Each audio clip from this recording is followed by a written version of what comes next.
Uzi. Bad and woozy. Cooking a dick Uzi. Bad and woozy. Cooking a dick Uzi. Bad and woozy. Cooking a dick Bad and woozy. Cooking a dick Uzi. Bad and woozy. Cooking a dick Uzi. Bad and woozy. Cooking a dick Uzi. Bad and woozy. Hey guys, I just got the youngest baby to sleep, so I just wanted to come on. I've been feeling really good. I've been figuring out how to edit and everything. So with that being said, when I have time, I'll be definitely giving you guys more content. I promise you guys voted that you would like to see or hear the story about how I took in a new baby. So I'm gonna give you some backstory about that, as well as tell you where everything stands with having her. So it's been 7 months. It marks 7 months on the 9th of May that I've had Taylor. I got her when she was 2 days old from the hospital. I don't know her mom or anyone in her family, but my aunt was contacted. My aunt was contacted to take her, and she knew her mom. I didn't know the mom, like I said. And because she did not live here, she was not able to take her. And before I even knew that she was put in that position, I was talking to my cousin about having possibly another child. And after my 6-year-old was born, I made the decision to get my tubes tied because I had a really difficult pregnancy with my first, and I felt like I was making a compromise with having another child. And really prematurely, I'm very impulsive, made the decision to get my tubes tied. So I was just sitting here thinking like, after I take these next couple of trips, like, maybe I could have, I was like, maybe I would consider having another baby, like schedule an appointment. And this was supposed to be for about this time, around this time of the year. It never got to that because as soon as I got off the phone, me and my cousin work at the same job. As soon as I got off the phone with her, she was like, "Were you serious about having another child?" And I was like, "Yeah." She was like, "Oh, because my mom was contacted. It's a brand new baby. You won't have to go through the delivery process." And I'm like, "Are you serious?" So I got to work probably like right before 8 o'clock that morning. And around 11, a gentleman from the state had contacted me and said that they needed someone to take possession of the child, or she was going to be awarded to the state. So I felt the pressure because I'm like, okay, the whole time I'm just like blown away, like how I spoke that into the universe and it happened that quick, like literally within hours. So I'm like, oh gosh, this is going to be a big adjustment. I wasn't ready for this to happen now, but what are the odds? Like, what if I talk to just so many different things that I was going through in my mind about having her. But one thing that resonated to me is that I just believe that every child deserves to be with a family and have that love. Even if I don't have the love and support on my end, I couldn't let an infant go. So I agreed to take her, and they explained to me that it could be temporary, it could be long term. But that was about it. The guy came and checked my house, make sure that I had things for the baby and everything, which my friends, I was basically starting from scratch. So my friends stepped in, my coworkers had me a baby shower at work. I went and picked the baby up 2 days after that from the hospital, and as soon as I seen her, I just fell in love. I was told that I had to file for guardianship, so that because I'm not a family member or anything, in order to be able to get her child care, health care, and things of that nature. I was told that they would help me find, with all of that, because that would have been a big expense. But what I was not privy to was that what daycare is gonna when I had my other two kids, because I've been in my job for 16 years, I was given maternity leave. However, with this not being my biological child, the only way that they would give me maternity leave is if it was a finalized adoption. So you cannot be a guardian or a foster parent. You have to literally be the legal guardian in order to get the maternity leave. So fast forward to today, we went back to court. The court date happened really fast. So like I said, she was born in October. We went to court in November. The mom was still incarcerated at the time, and based on the judge not feeling comfortable with her cognitive abilities, not speaking too much about that, the judge was like, we're going to postpone this. I'm going to grant you temporary guardianship, but you'll have to come back. And I ended up getting very nervous because when I would go to get her birth certificate, I was taking my kids already on a family cruise. I was having a hard time getting her paperwork because I'm not a relative. Like, I only had temporary guardianship. So thank God I was able to get that document prior to us leaving. So what I also left out, because I was not able to get her in daycare, they would have helped out with purchase of care 100%. My aunt heard about the story, and this is my dad's twin sister, and we had like a break in our relationship throughout the years. And we all came back together once my grandmother passed away in September.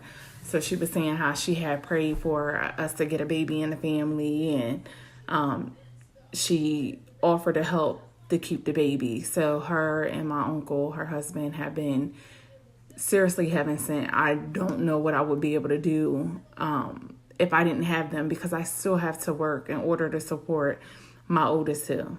So fast forward, I got a date to go to court right before we got on the cruise, and I'm telling them how important it is that I get this paperwork that I need, because I was hitting speed bumps. When I take her to the doctors, they got to contact the state. They had to contact the state just to make sure, and it was like really frustrating because the guy from the state was like, well, I'm not authorizing anything. Like, we never had her in our care. They weren't the ones that felt like they had to request a birth certificate because they never had her, so they never ordered one. But I was able to, like, the paperwork that I had said that I was granted temporary guardianship back in October.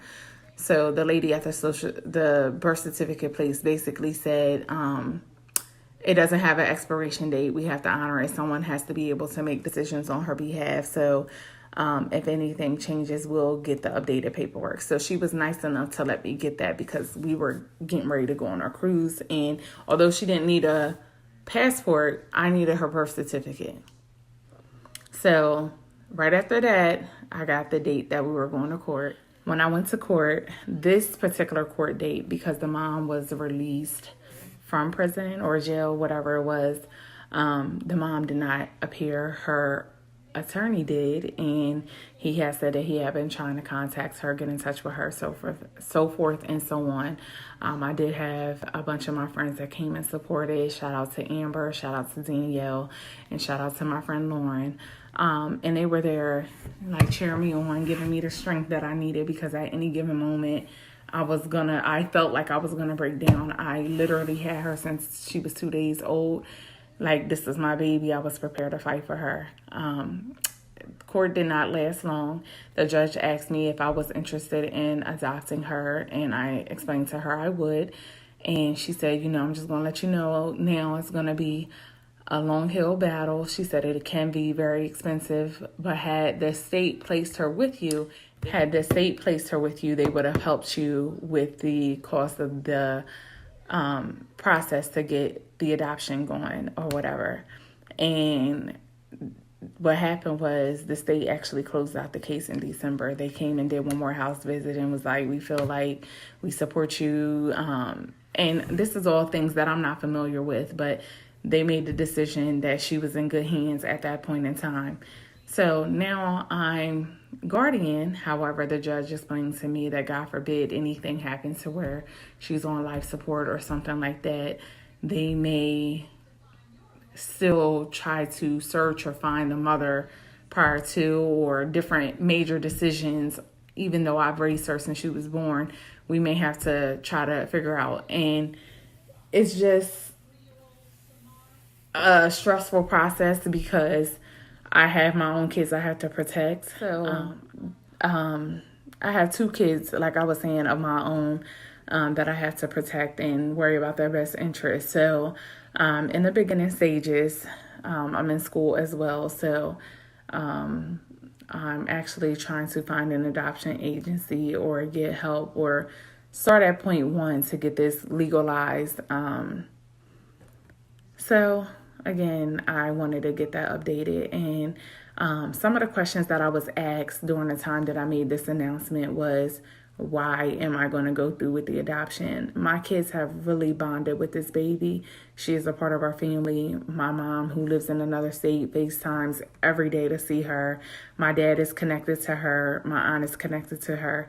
It is a lot because there is that 6-year age difference. I'm in school full time. I go to work full time. So without my aunt and her husband, I really don't know what I would do. There was honestly times to where I questioned whether or not I can continue to do this.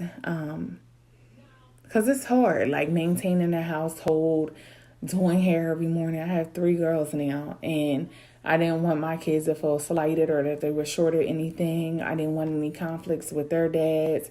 And, you know, you get that. Like, you're going to get some bad when you're trying to do good. So all I could do is just continue to stay prayed up and know that everything is going to work for the greater good. And blood doesn't make you family. Like, I have friends that I really feel close to, that I connect with more than I have any of my family. So I just say that to say that, you know, support can come in a number of ways. And I'm thankful that I have that kind of support. But I really took for granted how hard it is to be a mom and have a newborn. It's been 6 years that I've been out of the game, and she's super busy. Like, when I take her to the doctors, they're talking about how being she is. She's standing up.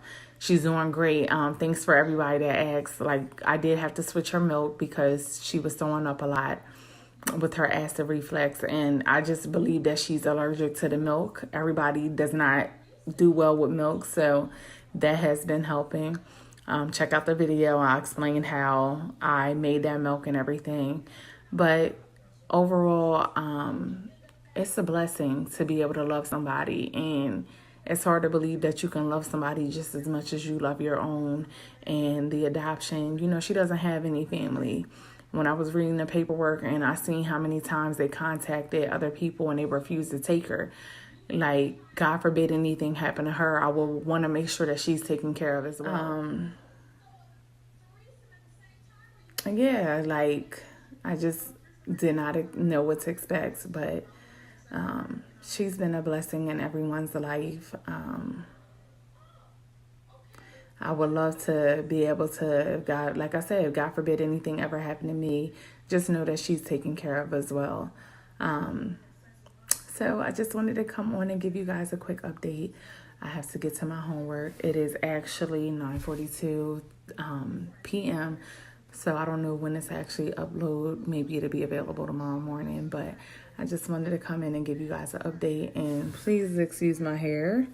I plan on taking these out this weekend.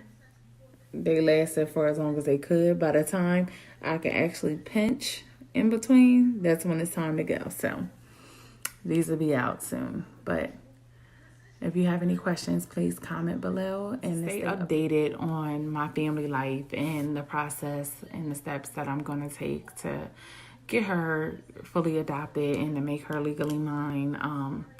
I will go ahead and document that journey. So just like, subscribe, click on the bell for the notifications so that you know when I do upload a video. And thanks for watching. Have a great night, guys.